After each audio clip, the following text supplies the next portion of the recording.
जय महाकाल, जय भवानी। मैं आप सबका स्वागत करती हूँ आपके अपने YouTube चैनल भगवती कृपा ज्ञान प्रकाश में।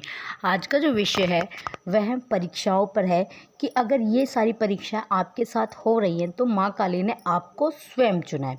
देखिए, जब ईश्वर के किसी भी स्वरूप से हम जुड़ते हैं, उसकी तरफ खिंचाव महसूस होता है, तो यह हमारे स्वयं के चाहने से नहीं होता।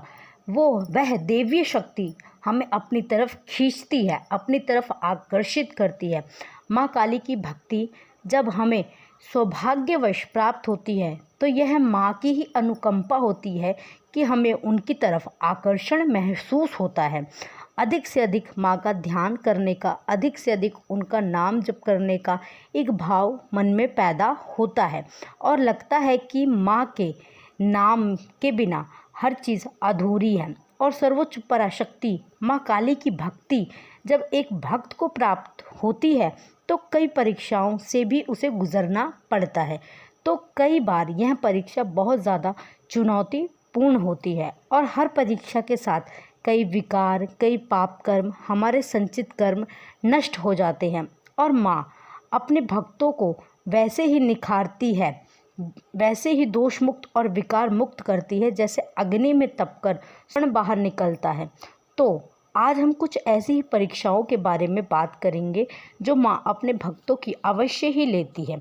सबसे पहली परीक्षा जो माँ लेती है अपने भक्तों की, नेगेटिव एनर्जी का प्रभाव जीवन में बहुत ज़्यादा होने लगता है और किसी भी रूप में होता है। जीवन बहुत ज़्यादा तनावपूर्ण होने लगता है, किसी प्रकार से नेगेटिव एनर्जी के अटैक होते रहते हैं, नित्य पूजा में विघ्न आने लगते हैं। इस प्रकार की स्थितियां बनने लगती हैं कि अगर आपने कोई संकल्प उठा रखा है तो उसे पूर्ण होना असंभव सा लगने लगता है कि हम इस संकल्प को पूरा नहीं कर पाएंगे।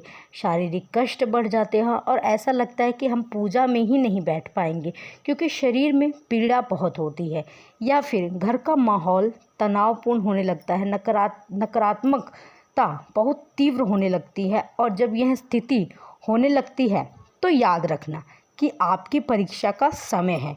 इस समय नित्य पूजा पाठ आपको करना है, उसे छोड़ना नहीं है। पूरी निष्ठा के साथ आपको माँ के मंत्रों का जाप करते रहना है। जो भी पाठ आप करते हैं नियम से, उसे आपको करते रहना है क्योंकि यह समय गुजर जाएगा। जितने भी आपके पाप कर्म हैं, संचित कर्म हैं, वह नष्ट हो रहे हैं और आपकी ऊर्जा निखर रही है, तीव्र हो रही है। और माँ की निरंतर भक्ति से ये जो नकारात्मक ऊर्जा है, इसका प्रभाव धीरे धीरे कम होने लगता है और अंत में समाप्त हो जाता है। दूसरी परीक्षा जो माँ अपने भक्तों की लेती है कि जीवन संघर्ष में प्रतीत होने लगता है। बहुत सारे संघर्ष और चुनौतियाँ सामने आती हैं। जितनी कार्य करने की क्षमता है, जितने हमारे संसाधन हैं, उससे ज़्यादा जिम्मेदारियां, उत्तरदायित्व का बोझ हमारे ऊपर आ जाता है, जिन्हें पूर्ण करने की चुनौती हमारे सामने होती है। और माँ ये परीक्षा अपने सभी भक्तों की लेती है कि वह अपनी जिम्मेदारियों को किस तरह से पूर्ण कर रहे हैं और कितनी ईमानदारी से पूर्ण कर रहे हैं। भक्तों के भाव की परीक्षा होती है कि माँ के अंदर उनका विश्वास कितना दृढ़ है, विश्वास डिगा या नहीं डिगा।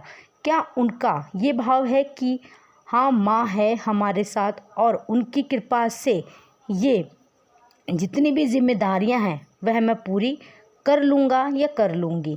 कई बार वो लोग जिन पे आप आंख मूंद कर विश्वास करते थे, वो आपकी मदद को आगे नहीं आते हैं बल्कि मुंह मोड़ लेते। तो इन सब के पीछे जो माँ का उद्देश्य है कि माँ आपको सत्य से परिचित कराती है, संसार का जो मोह जाल है, माया जाल है, इससे परिचित कराती है और कार्य क्षमता से भी अधिक जिम्मेदारियां को पूरा करने की एक इच्छा शक्ति आपके अंदर पैदा करती है। आत्मबल और मानसिक बल आपके अंदर पैदा करती हैं। तीसरी जो कड़ी परीक्षा भक्तों की होती है कि आपके नैतिक मूल्यों की परीक्षा होती है। यह बहुत ही कड़ी परीक्षा है और कई बार जो बड़े बड़े साधक होते हैं, जो कई सालों से साधना कर रहे होते हैं, उनका भी ईमान यहाँ पर डगमगाने लगता है। और ये परीक्षा होती है कि जो भक्त है वो माया और मोह से कितना ऊपर उठा है। कई प्रकार से माया चकाचौंध भक्तों को अपनी तरफ खींचती है और यह असलियत सामने आती है कि हमें हमारे मन पर कितना नियंत्रण है, मन हमारे वश में है या नहीं। हम अपने संबंधों के लिए, जो हमारे साथ रह रहे हैं, उन लोगों के प्रति जो हमारे संबंध है, उन संबंधों के लिए हम कितने ईमानदार हैं। एक पति अपनी पत्नी के प्रति और एक पत्नी अपने पति के लिए कितनी निष्ठावान है, क्योंकि बहुत तीव्र आकर्षण माया से मन के अंदर पैदा हो जाता है और उस समय मन पर नियंत्रण करना बहुत ज़रूरी है। इस माया में उलझना नहीं है, बल्कि पांव जमाकर चलना होता है, क्योंकि सिर्फ एक भूल से भयंकर दुष्परिणाम आगे चलकर के सामने आते हैं। जो भी तप बल अर्जित किया है वह क्षीण हो जाते हैं, यानी कि जहाँ से चले थे वहीं पर आकर एक साधक खड़ा हो जाता है। तो इस परीक्षा में बहुत संभल कर चलने की ज़रूरत होती है। चौथी परीक्षा होती है भक्तों की, उनके सत्य की परीक्षा होती है कि वह न्याय कर कितना साथ देते हैं, क्योंकि माँ न्याय की देवी है, सत्य की देवी है।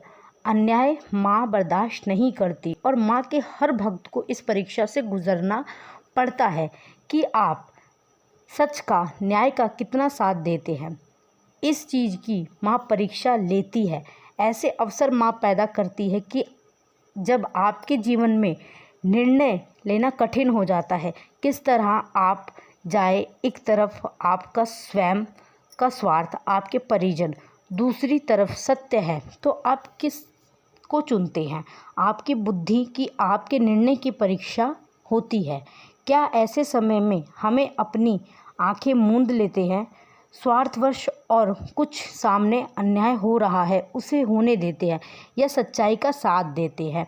और ये जो परीक्षा है लेती है, इनका समय काल लंबा भी हो सकता है। और जब आप एक परीक्षा को पास कर लेते हैं तो आपका जो ऊर्जा का स्तर है, आध्यात्मिक स्तर है, वह ऊपर उठ जाता है, उसका लेवल ऊंचा हो जाता है।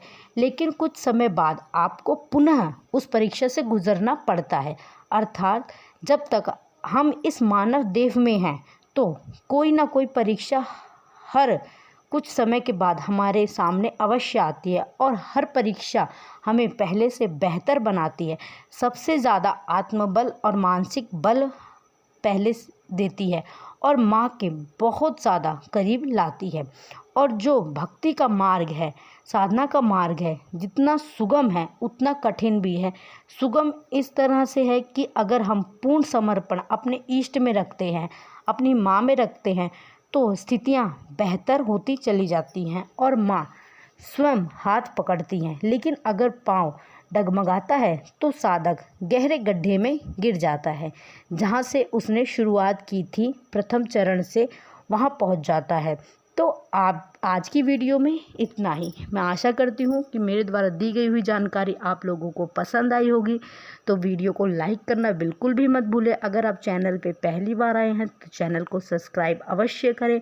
बगल में जो बेल आइकन है उसको प्रेस करना बिल्कुल भी ना भूलें, ताकि निकट के भविष्य में हमारी आने वाली वीडियो का नोटिफिकेशन आप तक सबसे पहले पहुँचे। कमेंट करना बिल्कुल भी ना भूलें। मैं माँ भवानी और बाबा भोलेनाथ से प्रार्थना करती हूँ कि वह आप सब पर अपनी कृपा दृष्टि बनाए रखें। आप सब लोग खुश रहें, खुशहाल रहें। आप सबके घर में धन धान्य की बरकत हो। धन्यवाद। जय महाकाल, जय भवानी।